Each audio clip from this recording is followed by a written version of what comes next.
जय हिंद दोस्तों। अपने यूट्यूब चैनल पर आप सभी का स्वागत करते हैं। आज हम पढ़ेंगे डिसीज़ की वीडियो नंबर 5। हमने वायरस जनित रोग और क्या कहते हैं जीवाणु जनित रोग वायरस जनित रोग कंप्लीट कर लिए हैं और जीवाणु जनित रोगों को हम पढ़ रहे थे। हमने कल पढ़ लिया, अपनी पिछली वीडियो में पढ़ लिया था निमोनिया के बारे में, निमोनिया और कुष्ठ या फिर कोढ़ के बारे में पढ़ लिया था। आज हम पढ़ेंगे सिफिलिस के बारे में। ठीक है, सिफिलिस एक जीवाणु जनित रोग है। सिफिलिस एक जीवाणु जनित रोग है। सिफिलिस एक जीवाणु जनित रोग है। ठीक है, बैक्टीरिया किस बैक्टीरिया के कारण होता है, किस जीवाणु के कारण होता है सिफिलिस? ट्रिपोनोमा पैलिडम। ठीक है, ट्रिपेनोमा पैलिडम के कारण होता है सिफिलिस की बीमारी ट्रोपेनोमा पैलिडम के कारण होता है। इसका ट्रांसफॉर्मेशन कैसे होता है सिफिलिस का ट्रांसफॉर्मेशन मतलब फैलाव लैंगिक संबंधों के द्वारा। ठीक है, सिफिलिस का ट्रांसफॉर्मेशन होता है लैंगिक संबंधों के द्वारा। और अफेक्टेड ऑर्गन क्या है? सिफिलिस से अफेक्टेड ऑर्गन क्या है? लैत्रिक अंग और रक्त वाहिकाएं। ठीक है, लैत्रिक अंग और रक्त वाहिकाओं को प्रभावित करता है सिफिलिस क्या कहते हैं? लैत्रिक अंग और रक्त वाहिकाओं को प्रभावित करता है। अब देखिए इसके सिम्टम्स मतलब इसके लक्षण क्या हैं? लक्षण होंगे जननांगों में दर्द, सूजन। ठीक है, और जननांगों पर लाल दानों का बनना। ठीक है, सिफिलिस से जननांगों में दर्द तथा सूजन और जननांगों पर लाल दानों का बनना। अब इसका प्रिवेंशन एंड क्योर देखिए। प्रिवेंशन एंड क्योर सिफिलिस का प्रिवेंशन एंड क्योर क्या? रोकथाम व इलाज प्रतिजैविक दवाएं। ठीक है, प्रतिजैविक दवाएं जैसे कौन कौन सी दवाएं हैं? दवाएं देखिए, पेनिसिलिन हो जाएगा, टेट्रासाइक्लिन हो जाएगा, टेट्रासाइक्लिन इत्यादि का उपयोग सिफिलिस की रोकथाम के लिए पेनिसिलिन,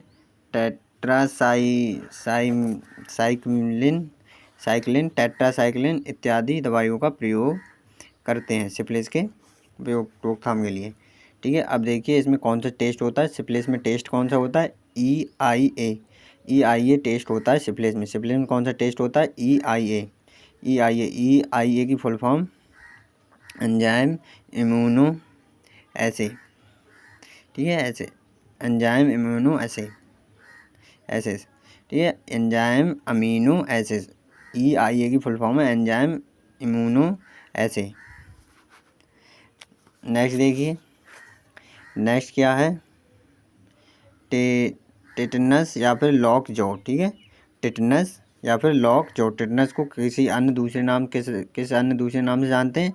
लॉक जॉ के नाम से जानते हैं। टेटनस को किस नाम से जानते हैं? Lock jaw. टेटनस को लॉक जॉ भी कहते हैं। किस बैक्टीरिया? यह एक जीवाणु जनित रोग है। टेटनस या फिर लॉक जॉ एक जीवाणु जनित रोग है। किस बैक्टीरिया मतलब किस जीवाणु के संपर्क में काटने से होता है? Bacillus tetani. ठीक है, बेसिलस टेटनी के काटने से होता है। बेसिलस टेटनी के काटने से या संपर्क में आने से होता है टेटनस या फिर लॉक जॉ। ट्रांसफॉर्मेशन इसका किससे होता है? बॉन्ड्स मतलब घाव के द्वारा। ठीक है, घाव के द्वारा होता है इसका फैलाव। बॉन्डेड कहते हैं ना भाई, बॉन्ड्स जख्मी या फिर घाव के द्वारा। ठीक है, टेटनस का घाव के द्वारा चोट लग जाए तो हो जाती है टेटनस, तो वो एक जीवाणु जनित रोग है। ठीक है, टेटनस या लॉक जॉ एक जीवाणु जनित रोग है। इससे इफेक्टेड ऑर्गन क्या होता है? इससे कौन सा लॉक जॉ से कौन सा ऑर्गन इफेक्टेड होता है, प्रभावी होता है? तंत्र का हमारा प्रभावित होता है लॉक जॉ से। संक्रमण अवधि लॉक जॉ की या टेटनस की संक्रमण अवधि कितनी है? 3 से 4 सप्ताह में संपूर्ण रूप से हो जाता है। ठीक है, सिम्टम्स इसके लक्षण क्या हैं? इसके लक्षण है सिम्टम्स गर्दन तथा जबड़े की पेशियों में दर्द के साथ खिंचाव। ठीक है। टिटनेस या लॉकजॉ के सिम्टम्स क्या है, इसका सिम्टम्स क्या है, गर्दन तथा जबड़े की पेशियों में दर्द के साथ खिंचाव। देखिए इसका प्रिवेंशन एंड क्योर, देखिए रोकथाम व इलाज, प्रिवेंशन व क्योर, टेटवेट तथा एटीएस के टीके के द्वारा टिटनेस को कैसे रोका जा सकता है, टेटवेट तथा एटीएस के टीके द्वारा। एटीएस की फुल फॉर्म एंटी टेटनस श्रूम, ठीक है, एंटी टेटनस श्रूम, ठीक है। प्रिवेंशन एंड क्योर क्या है, एटीएस के टीकों के द्वारा, एंटी टेटनस श्रूम, ठीक है। लॉकजॉ या टिटनेस की फुल फॉर्म, लॉकजॉ या फिर टिटनेस की फुल फॉर्म है, प्रिवेंशन एंड क्योर है, उसमें टेटवेट तथा एटीएस के टीके के द्वारा, और एटीएस की फुल फॉर्म क्या है, एंटी टिटनेस श्रूम। नेक्स्ट देखिए टाइफाइड एक जीवाणु जनित रोग है, ठीक है। टाइफाइड एक जीवाणु जनित रोग है। बैक्टीरिया किस जीवाणु के संपर्क में आने से होता है, साल्मोनेला टाइफी अथवा ट्राइफोसा, ठीक है, ट्राइफोसा। टाइफाइड किस बैक्टीरिया के संपर्क में आने से होता है, साल्मोनेला टाइफी अथवा ट्राइफोसा, ठीक है। और ट्रांसफॉर्मेशन कैसे होता है इसका, ट्रांसफॉर्मेशन कैसे होता है टाइफाइड का, ट्रांसफॉर्मेशन होता है इसका दूषित भोजन तथा जल के द्वारा, दूषित भोजन तथा जल के द्वारा होता है इसका ट्रांसफॉर्मेशन, किसका, टाइफाइड का ट्रांसफॉर्मेशन होता है दूषित भोजन तथा जल के द्वारा। संक्रमण अवधि, इसकी संक्रमण अवधि कितनी है, संक्रमण अवधि है 10 से 14 डेज, 10 to 14 डेज, 10 से 14 दिन, ठीक है, टाइफाइड की संक्रमण अवधि है। और इफेक्टेड ऑर्गन क्या है, इससे कौन सा अंग प्रभावित होता है, इफेक्टेड ऑर्गन, टाइफाइड के इफेक्टेड ऑर्गन क्या है, यकृत, प्लीहा, ठीक है। टाइफाइड यकृत और प्लीहा को प्रभावित करता है, टाइफाइड यकृत और प्लीहा को प्रभावित करता है। इसके सिम्टम्स क्या हैं, टाइफाइड के सिम्टम्स क्या हैं, बुखार, नाड़ी की चाल का धीमा पड़ना, प्लीहा का बढ़ जाना। समझ रहे, टाइफाइड जब होगा, टाइफाइड में क्या क्या सिम्टम्स मिलेंगे, बुखार आएगा, नाड़ी की चाल का धीमा हो जाना, मतलब जो नाड़ी है ना हाथ में होती है वेन टाइप, उसमें उसकी चाल में धीमापन हो जाना, नाड़ी की चाल का धीमा पड़ जाना, और प्लीहा का बढ़ जाना, और प्लीहा थोड़ी पहले से थोड़ी डिक्रीज हो जाएगी, नहीं इंक्रीज हो जाएगी, बढ़ जाएगी, सॉरी, इंक्रीज हो जाएगी, ठीक है। प्रिवेंशन और क्योर क्या है इसका, रोकथाम व इलाज क्या है, प्रिवेंशन और क्योर क्या है, क्लोरोमाइसिटीन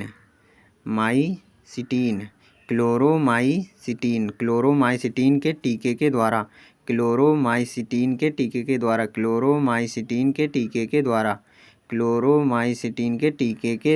ठीक है। प्रिवेंशन और क्योर है क्लोरोमाइसिटीन के टीके के द्वारा। टेस्ट क्या है, ब्लड परीक्षण, ठीक है। टाइफाइड में कौन सा टेस्ट होता है, ब्लड परीक्षण, केवल ब्लड परीक्षण होता है, ठीक है, टाइफाइड में। अब नेक्स्ट देखिए तपेदिक या फिर क्षय रोग, ट्यूबरकुलोसिस है, ट्यूबरकुलोसिस, ठीक है, ट्यूबरकुलोसिस जिसे कहते हैं तपेदिक या फिर क्षय रोग। बैक्टीरिया यह एक तपेदिक या फिर क्षय रोग एक जीवाणु जनित रोग है, तपेदिक या क्षय रोग एक जीवाणु जनित रोग है। किस बैक्टीरिया के संपर्क में आने या किस जीवाणु के संपर्क में आने से होता है, माइकोबैक्टीरियम ट्यूबरक्लोसिस,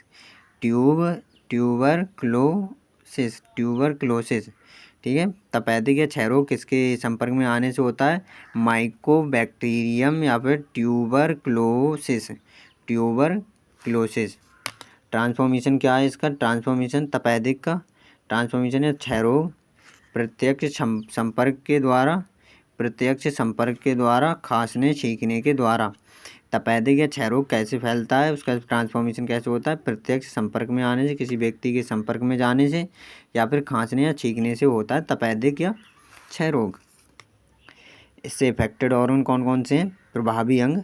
इफेक्टेड ऑर्गन कौन कौन से हैं? जैसे फेफड़े हैं, लीवर है, ठीक है। तपेदिक या क्षय रोग फेफड़े और लीवर को सर्वाधिक इफेक्टेड करता है, प्रभावशाली करता है, ठीक है, नुकसान पहुंचाता है।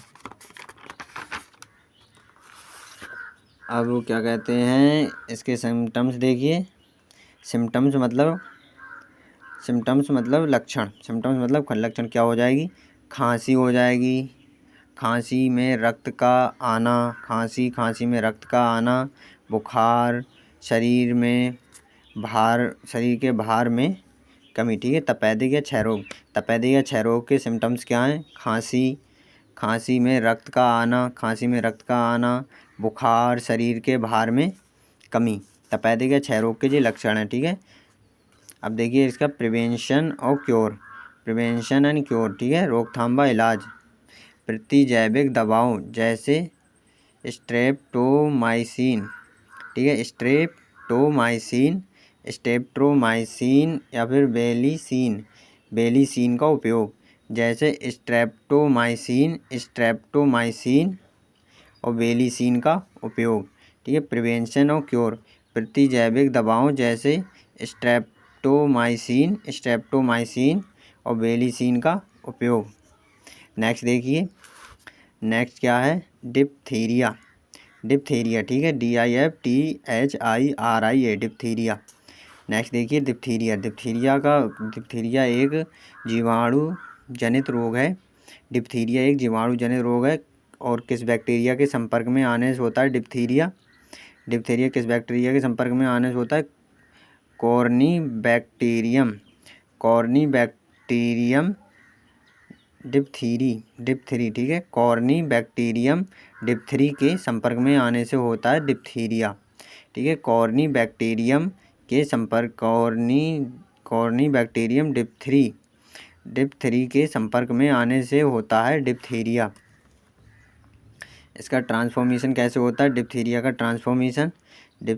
ट्रांसफॉर्मेशन प्रत्यक्ष संपर्क के द्वारा, ठीक है। डिप्थीरिया का ट्रांसफॉर्मेशन मतलब फैलाव कैसे होता है? मतलब डायरेक्ट प्रत्यक्ष संपर्क में मनुष्य के संपर्क में आने जाने से होता है, ठीक है, डिप्थीरिया रोग। अब क्या है? इफेक्टेड ऑर्गन क्या है इससे? इफेक्टेड ऑर्गन है श्वसन नली, ठीक है। डिप्थीरिया से सबसे ज़्यादा प्रभावित हमारे जो श्वसन नली होती है ना, वो होती है, ठीक है। सबसे ज़्यादा प्रभावित होती है हमारी श्वसन नली। और संक्रमण अवधि, डिप्थीरिया की संक्रमण अवधि क्या है? 1 से 7 डेज, ठीक है। संक्रमण अवधि है 1 से 7 डेज। 1 से 7 डेज में डिप्थीरिया फैलता है, ठीक है। सिम्टम्स क्या है जी? 1 से 7 दिन में कौन कौन से लक्षण दिखाई देंगे? सांस लेने में परेशानी, ठीक है। वोमिटिंग मतलब उल्टी होना। गले में परेशानी होगी या परेशानी हो, बुखार, ठीक है। डिप्थीरिया के सिम्टम्स क्या हैं? डिप्थीरिया के सिम्टम्स यानी कि लक्षण हैं सांस लेने में परेशानी, वोमिटिंग जिसे कहते हैं उल्टी होना, गले में परेशानी और बुखार, ठीक है। और अब इसका देखिए prevention and cure. Prevention and cure क्या है? प्रिवेंशन एंड क्योर है DPT के टीके के द्वारा, DPT के टीके के द्वारा, DPT के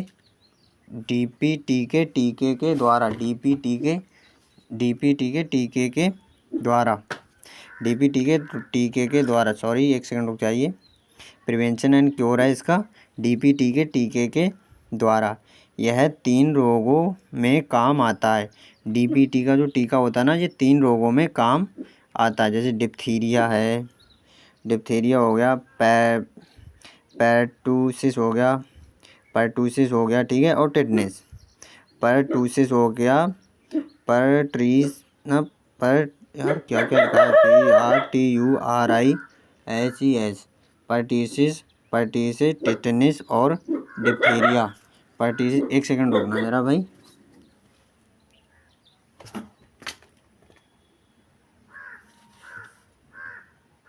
एक सेकंड रुकना, थोड़ी सी मिस्टेक है इसमें, वो संभालते हैं। एक सेकंड रुकना।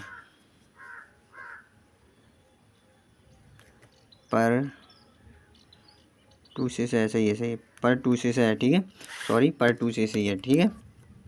क्या है?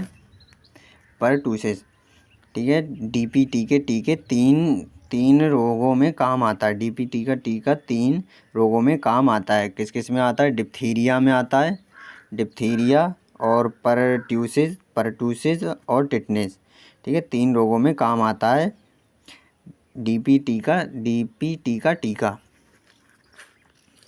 अब नेक्स्ट देखिए, नेक्स्ट क्या है? डिसीज कॉज्ड बाई प्रोटोजोआ जनित रोग। यहाँ तक हमारे मतलब डिप्थीरिया जीवाणु जनित रोग का लास्ट बीमारी थी, ठीक है, जो हमने कंप्लीट कर ली थी। मतलब इम्पोर्टेंट जो थी वो सारी जीवाणु रहित जितनी वो जीवाणु जनित जितनी बीमारियाँ थी वो हमने कंप्लीट कर ली हैं। अब हम अब पढ़ेंगे डिसीज कॉज्ड बाई प्रोटोजोआ जनित रोग, ठीक है। प्रोटोजोआ जनित रोग क्या है? मलेरिया है। मलेरिया किस प्रोटोजोआ के संपर्क में आने से फैलती है? प्लाज्मोडियम, ठीक है, प्लाज्मोडियम। मलेरिया प्लाज्मोडियम के संपर्क में आने से फैलती है। मलेरिया नामक डिसीज प्लाज्मोडियम नामक बैक्टीरिया नहीं है, प्रोटोजोआ के संपर्क में आने से फैलती है। और इसका ट्रांसफॉर्मेशन कैसे होता है? मतलब ट्रांसफॉर्मेशन फैलाव किसके द्वारा होता है? मतलब इसका ओरिजिन क्या है? ओरिजिन मतलब उत्पादन कहाँ से होता है? मादा एनोफिलिस, ठीक है, मादा एनोफिलिस मच्छर के काटने से, मादा एनोफिलिस मच्छर के काटने से फैलता है प्रोटोजोआ रोग। प्रोटोजोआ मादा एनोफिलिस मच्छर के काटने से फैलता है। प्रोटोजोआ। अफेक्टेड ऑर्गन क्या है? आरबीसी, प्लीहा अथवा तिली, ठीक है। मतलब प्लीहा को ही तिली कहते हैं, ठीक है। आरबीसी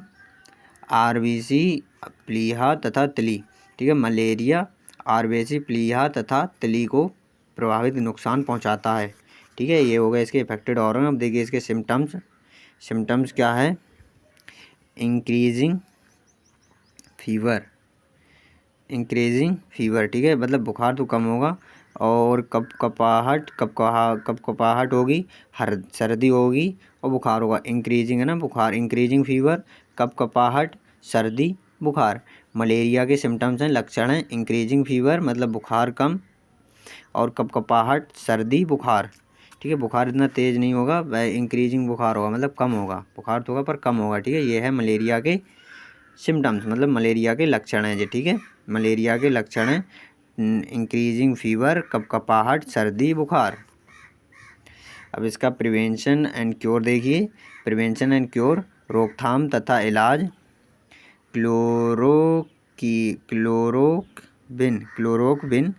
क्लोरोक्विन तथा प्राइमाक्विन जैसी दवाओं का उपयोग।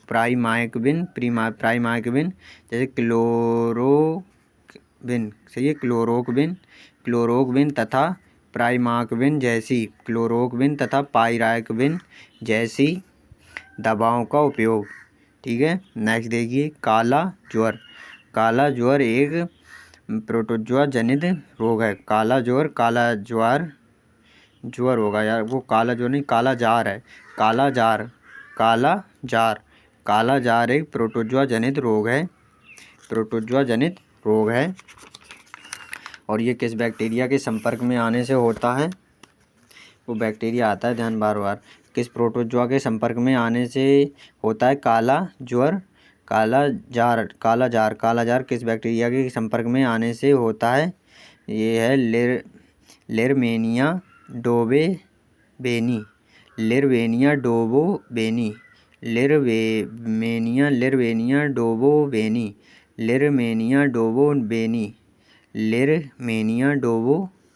डोबोबेनी, ठीक है, प्रोटोजोआ के संपर्क में आने से होता है। और ट्रांसफॉर्मेशन इसका कैसे होता है? ट्रांसफॉर्मेशन होता है सैड फ्लाई ठीक है। सैड फ्लाई ट्रांसफॉर्मेशन कैसे होता है? सैड फ्लाई मक्खी के काटने से, ठीक है, सैड फ्लाई मक्खी के काटने से वो होता है काला जार। काला जार की बीमारी किसके किसके द्वारा फैलती है? सैड फ्लाई मक्खी के काटने से, ठीक है, सैड फ्लाई मक्खी के काटने से फैलता है काला जार। काला जार का ट्रांसफॉर्मेशन सैड फ्लाई मक्खी के काटने से, ठीक है। और इफेक्टेड ऑर्गन क्या है? इफेक्टेड ऑर्गन है लीवर, प्लीहा, अस्थि, मज्जा आदि। लीवर, प्लीहा, अस्थि, मज्जा आदि। लीवर, प्लीहा, अस्थि, मज्जा आदि। लीवर, प्लीहा, अस्थि, मज्जा इत्यादि, ठीक है। इफेक्टेड ऑर्गन है। इफेक्टेड ऑर्गन कौन कौन से? लीवर, प्लीहा, अस्थि, मज्जा इत्यादि। लीवर, प्लीहा, अस्थि, मज्जा इत्यादि, ठीक है। काला जार से कौन कौन से अंग प्रभावित होते हैं? लीवर जैसे बोलते किडनी, प्लीहा, अस्थि मज्जा इत्यादि। सिम्टम्स देखिए, इसके लक्षण क्या हैं?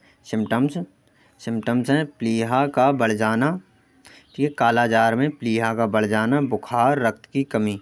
जब प्लीहा मतलब काला जार की बीमारी होगी ना, काला जार, तो प्लीहा का बढ़ जाना मतलब प्लीहा पहले से बड़ी हो जाएगी, बुखार आएगा और रक्त की कमी, शरीर में रक्त की कमी आ जाएगी जब काला जार नामक प्रोटोजोआ जनित रोग से आप ग्रसित होंगे, ठीक है।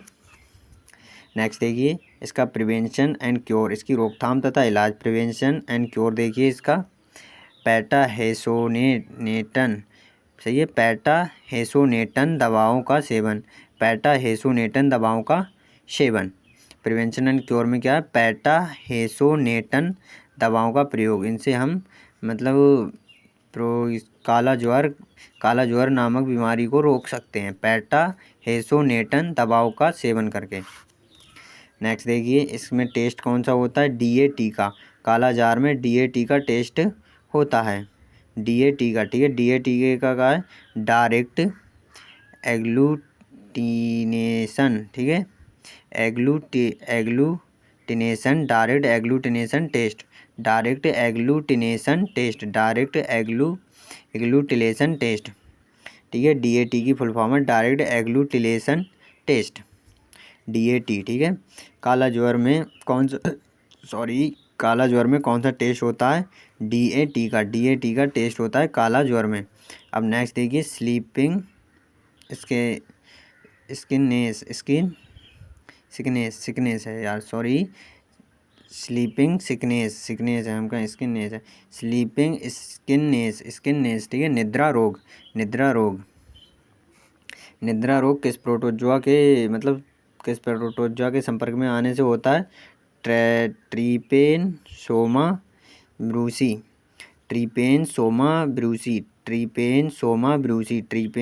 ब्रूसी नामक बैक्टीरिया के संपर्क में आने से होता है निद्रा रोग।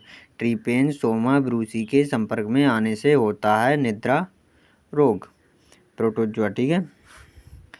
और क्या कहते हैं? निद्रा रोग प्रोटोजोआ जनित डिसीज़ है, ठीक है। इसका ट्रांसफॉर्मेशन कैसे होता है इसका निद्रा रोग का? टिस्टी या फिर सीसी मक्खी के काटने से, टिस्टी या सीसी मक्खी के काटने से होता है निद्रा रोग का ट्रांसफॉर्मेशन। इसलिए कहते हैं सफाई रखें भाई, तभी स्वस्थ और तंदुरुस्त रहेंगे। आसपास सफाई रखनी बहुत ज़रूरी है। इसका मतलब ये नहीं मतलब घर में कर ली और इधर उधर सफाई नहीं की, चारों तरफ भी सफाई होनी बहुत ज़रूरी है, जिससे ये इतनी खतरनाक मक्खियाँ ना पनप पाएँ और निद्रा रोग जैसी बीमारी से आप बचे रहें। कोई किस मक्खी के कारण होती है? टीस्ट या फिर सीसी मक्खी के काटने से होता है निद्रा रोग, ठीक है। अब क्या है? अफेक्टेड ऑर्गन क्या है? इससे प्रभावित अंग। लसिका गांठों को सबसे ज़्यादा प्रभावित करती हैं निद्रा रोग सबसे ज़्यादा लसिका गांठों को प्रभावित करता है। नेक्स्ट देखिए इसका प्रिवेंशन एंड क्योर क्या है? खुरामीन तथा पैटाडाइमीन जैसी दवाओं का सेवन, खुरामीन तथा पैटाडाइमीन जैसी दवाओं का सेवन। ट्रांसफॉर्मेशन का मतलब प्रिवेंशन एंड क्योर क्या है? इसकी रोकथाम व इलाज क्या है? इसका रोकथाम व इलाज क्या है? खुसरामीन तथा पैटाडाइमीन जैसी दवाओं का सेवन। और अब इसके मतलब सिम्टम्स नहीं ध्यान रहे थे लिखने को, इसके सिम्टम्स देखिए। इसके लक्षण क्या हैं? सिम्टम्स किसके? निद्रा रोग के सिम्टम्स क्या होंगे? बुखार, सिर दर्द, पेशियों तथा जोड़ों में दर्द और अत्यधिक नींद का आना। ठीक है, ये हैं निद्रा रोग के सिम्टम्स। लक्षण हैं इसके, क्या क्या लक्षण दिखाई देंगे? बुखार का आना, बुखार, सिर दर्द, पेशियों तथा जोड़ों में दर्द, बुखार, सिर दर्द, पेशियों तथा जोड़ों में दर्द और अत्यधिक नींद का आना। अब देखिए पेचिस यहाँ पे डाइसेंट्री और पेचिस, या फिर डाइसेंट्री कह लो या पेचिस कह लो। ठीक है, पेचिस एक प्रोटोजुआ जनित डिसीज़ है। पेचिस एक प्रोटोजुआ जनित डिसीज़ है। अब क्या है प्रोटोजुआ मतलब पेचिस किस प्रोटोजुआ के संपर्क या फिर उसके काटने से होती है? Anti amoeba histolytica. ठीक है, पेचिस एंटी अमीबा हिस्टोलिटिका के संपर्क में आने से होती है। एंटी अमीबा हिस्टोलिटिका नामक प्रोटोजुआ के संपर्क में आने से होती है पेचिस नामक डिसीज़। इसका ट्रांसफॉर्मेशन कैसे होता है? इसका फैलाव मतलब ट्रांसफॉर्मेशन कैसे होता है? पेचिस का ट्रांसफॉर्मेशन दूषित भोजन तथा जल के द्वारा ठीक है, पेचिस इससे होती है, इसलिए कहते हैं मतलब ज़्यादा दूषित भोजन ना खाएं, दूषित भोजन तथा जल के द्वारा। और इफेक्टेड ऑर्गन क्या है? इफेक्टेड ऑर्गन है बड़ी आंत। पेचिस हमारी बड़ी आंत को हानि पहुंचाती है। ठीक है, अब इसके सिम्टम्स देखिए। इसके लक्षण क्या है? सिम्टम्स हैं दस्त लगना। ठीक है, पेचिस में दस्त लगेंगे और दस्त के साथ खून का आना। दस्त तो आप सब जानते हैं दस्त किसे कहते हैं। ठीक है, तो दस्त के साथ खून का आना भी होगा। ठीक है, पेचिस में दस्त भी आएंगे और दस्त के साथ खून का आना भी। प्रिवेंशन एंड क्योर क्या है इसका? रोकथाम व इलाज क्या है? मिक्सोफॉर्म तथा आयरोफॉर्म जैसी दवाओं का सेवन। ठीक है, पेचिस में पेचिस की रोकथाम क्या है? रोकथाम व इलाज क्या है? मिक्सोफॉर्म तथा आयरोफॉर्म जैसी दवाओं का सेवन। मिक्सोफॉर्म तथा आयरोफॉर्म जैसी दवाओं का सेवन। टेस्ट कौन सा है इसका? टेस्ट है डिपस्टिक परीक्षण। टेस्ट कौन सा होगा? डिपस्टिक परीक्षण। ठीक है, टेस्ट है डिपस्टिक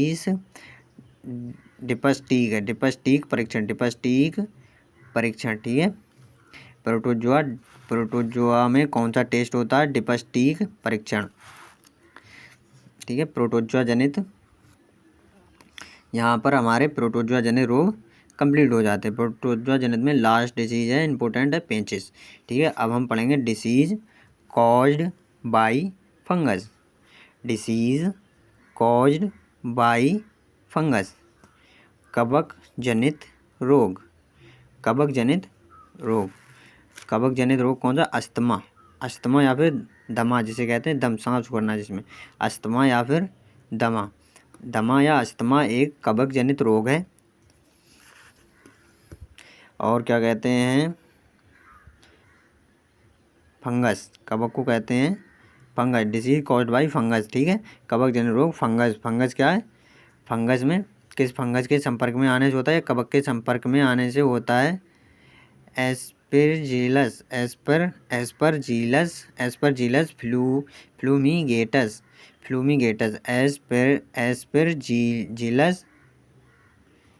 एस्परजीलस। ठीक है, एस्परजीलस और फ्यूमीगेट्स।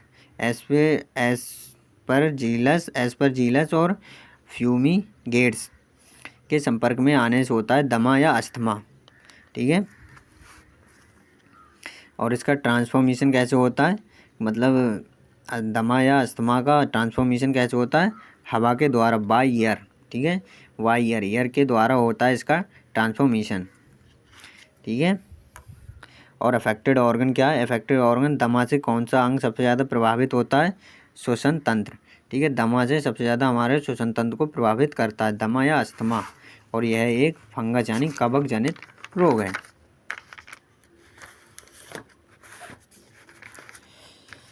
दमा या अस्थमा के सिम्टम्स देखिए। सिम्टम्स या फिर लक्षण। सिम्टम्स क्या हैं इसके? सिम्टम्स हो जाएंगे सांस लेने में परेशानी। सिम्टम्स होंगे सांस लेने में परेशानी, त्वचा पर लाल दानों का बनना। सांस लेने में परेशानी, त्वचा पर लाल दानों का बनना, ये हैं इसके सिम्टम्स। ठीक है, दमा या अस्थमा के। दमा या अस्थमा। और प्रिवेंशन एंड क्योर क्या है? रोकथाम व इलाज क्या है? एड्रीनेलिन तथा डेल्टा कोर्टेल जैसी दवाओं का सेवन। दमा या अस्थमा की रोकथाम तथा इलाज क्या है? रोकथाम तथा इलाज क्या है? एड्रीनेलिन तथा डेल्टा कोर्टेल जैसी दवाओं का सेवन। टेस्ट क्या है? कौन सा टेस्ट होता है दमा या अस्थमा में?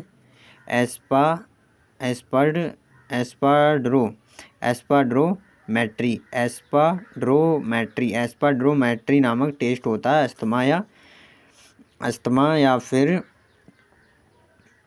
को क्या कहते हैं? दमा। हाँ, अस्थमा को कहते हैं दमा। टेस्ट कौन सा होता है? एस्पाड्रोमेट्री नामक टेस्ट होता है दमा या अस्थमा में। नेक्स्ट देखिए, रिंगवॉर्म मतलब दाद। रिंगवॉर्म या फिर दाद एक कवक जनित रोग है। रिंगवॉर्म या फिर दाद एक कवक जनित रोग है। और क्या कहते हैं? किस कवक के संपर्क में? फंगस मतलब कवक। किस फंगस के संपर्क में आने से होता है दमा? ट्राइकोफाइट्रॉन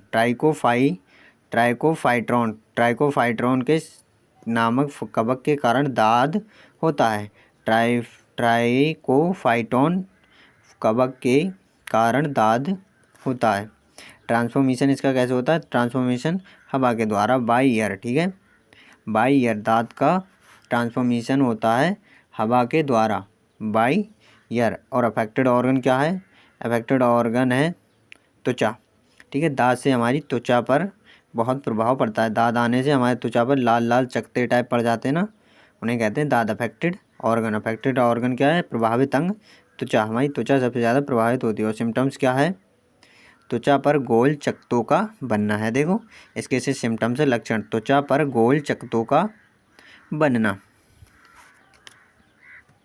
प्रिवेंशन एंड क्योर क्या है? रोकथाम व इलाज क्या है दाद का प्रिवेंशन एंड क्योर क्या है? दाद का प्रिवेंशन एंड क्योर है कवक रोधी क्रीमों के द्वारा है इसका रोकथाम व इलाज।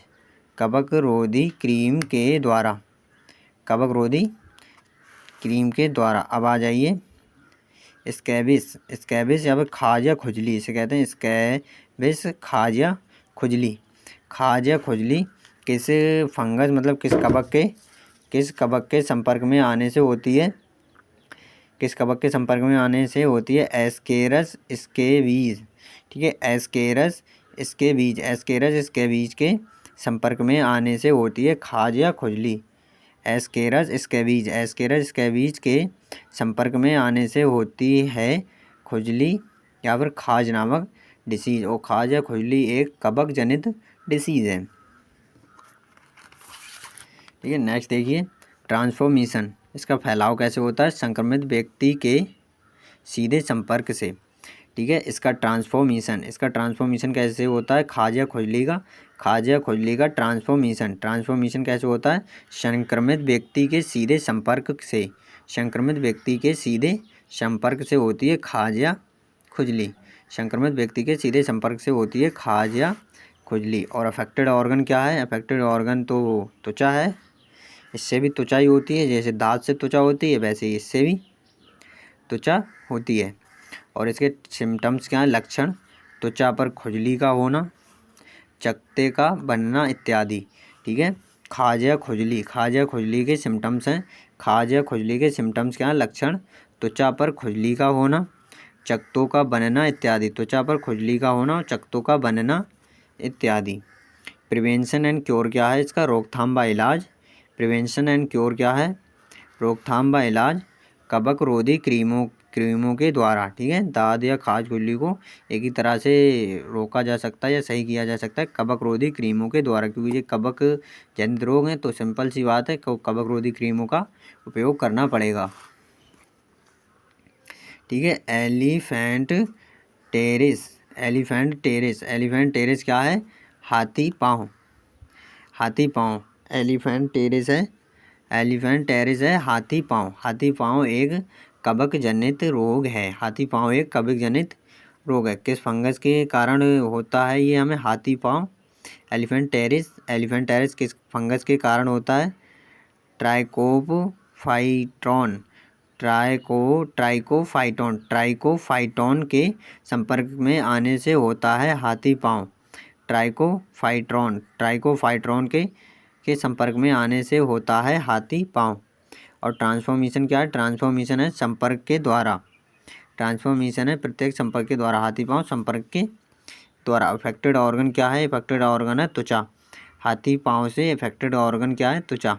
त्वचा सबसे ज़्यादा प्रभावित होती है। अफेक्टेड ऑर्गन है त्वचा, ठीक है। सिम्टम्स क्या है इसके? लक्षण क्या है हाथी पाँव के? सिम्टम्स क्या है? पैरों में सूजन होगी जब हाथी पाँव नामक डिसीज से आप ग्रसित होंगे, पैर में सूजन। प्रिवेंशन एंड क्योर का है इसका? रोकथाम व इलाज इसकी। प्रिवेंशन और क्योर क्या है इसकी? रोकथाम व इलाज कवकनाशी क्रीम के द्वारा, ठीक है। कवकनाशी क्रीम के द्वारा। हाथी पाँव की प्रिवेंशन एंड क्योर क्या है? कवकनाशी क्रीम के द्वारा। मतलब कुछ जीवाणु जनित रोग हमारे पिछले इम्पोर्टेंट थे जो रह गए थे, वो हम अब कंप्लीट कर लेते हैं, ठीक है। क्या है? बैक्टीरिया मतलब जीवाणु में क्या रह गया? गोनेरिया रह गई, ठीक है। गोनेरिया एक जीवाणु जनित रोग है, ठीक है। जीवाणु जनित रोग है गोनेरिया, एक जीवाणु जनित डिसीज़ है। गोनेरिया एक जीवाणु जनित डिसीज़ है।